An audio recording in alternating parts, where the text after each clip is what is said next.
ఇక్కడ నేను genuine review ఇద్దాం అనుకున్నాను. యాక్చువల్గా ఒక్కొక్కరి గురించి ఒక్కొక్క రివ్యూ చేద్దామని అనేసి అనుకున్నాను.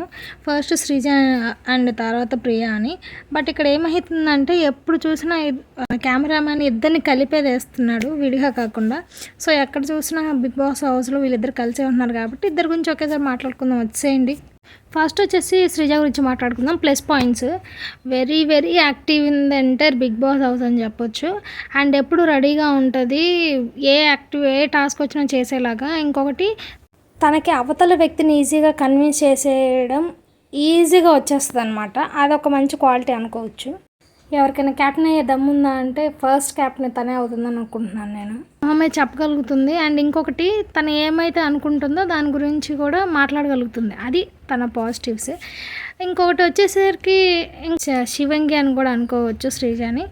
ఇంకొక పాయింట్ వచ్చేసరికి నెగిటివ్స్ ఇన్వాల్వ్మెంట్ లేకపోయినా కొన్నిసార్లు అనవసరంగా తినడానికి వెళ్ళారు పాయింట్.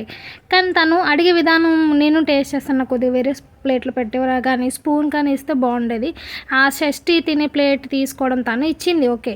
తీసుకోవడం అనేది నాకు కొద్దిగా ఆక్వర్డ్గా అనిపించింది ఎవరికైనా. అదే ఇంట్లో మనమే తింటున్నాం, మన ఊళ్ళో వచ్చి ఎవరో తమ్ముడో అక్క కొడుకు ప్లేట్ తీసుకుని నేను తింటానని చెప్పి తీసుకెళ్తే ఎలా ఉంటుంది?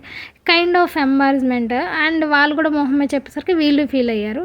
బట్ అసలు అనవసరంగా వీళ్ళు వెళ్ళి వాళ్ళని ఇన్వాల్వ్ అయిపోయి అనవసరంగా వీళ్ళు బ్యాడ్ అయిపోయారేమో అనిపించింది. ఇంకొకటి,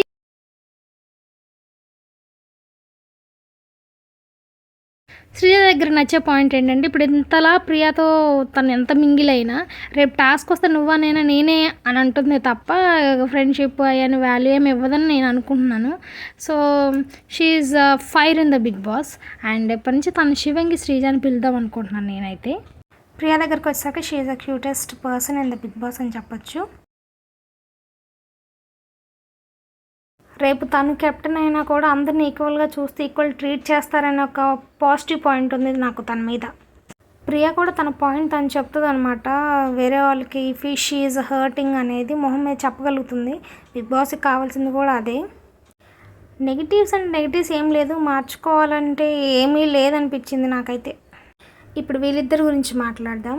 వీళ్ళని చూస్తుంటే నాకు హాస్టల్లో వార్డెన్స్లా అనిపిస్తున్నారనమాట. ఒక హాస్టల్ని రన్ చేస్తున్నప్పుడు వాళ్ళు కొన్ని రూల్స్ పెట్టి అప్పుడప్పుడు వాళ్ళ రిక్వెస్ట్ల మీద హ్యూమానిటీ కైండ్తో కొన్ని ఆ రూల్స్ బ్రేక్ చేసినా పర్లేదు అనే టైప్లో ఉన్నారేమో అనిపించింది. కానీ శ్రీజ ప్రియ అనుకుంటే గట్టిగా ఈ టాస్క్ని ఇంకా బాగా తీసుకెళ్లే వాళ్ళేమో అనిపించింది అనమాట. అంటే వీళ్ళు ఇంప్రెసివ్ చేయండి అంటున్నారు కానీ ఏదన్నా ఇంకా టాస్క్ గట్టిది ఇచ్చి ఇంకా ఇంప్రెస్ చేయండి. వీళ్ళు హోనర్స్ కాబట్టి ఇప్పుడు ఆ లగ్జరియస్ ఉంది కాబట్టి వీళ్ళు ఏది అడిగినా చేస్తారు. సో వీళ్ళు ఇంకా వాళ్ళు ఎలాగో సెలబ్రిటీస్, వాళ్ళ పాయింట్స్ తెలుసు. కామెడీ, ఫర్ ఎగ్జాంపుల్ ఇమ్మాన్యుయల్ ఉన్నారు, వీళ్ళందరినీ కలిపి ఒక టాస్క్ చేసి ఒక స్కిట్ కొద్దిగా కంటెంట్ ఇస్తే బాగుండేదేమో అనిపించింది అనమాట. ఓవరాల్గా మొత్తానికి బిగ్ బాస్లో ఒక 2 కెమెరాలు అయితే ఒకటి శ్రీజ మీద ఒకటి ప్రియా మీద అయితే గట్టిగా ఉన్నాయి.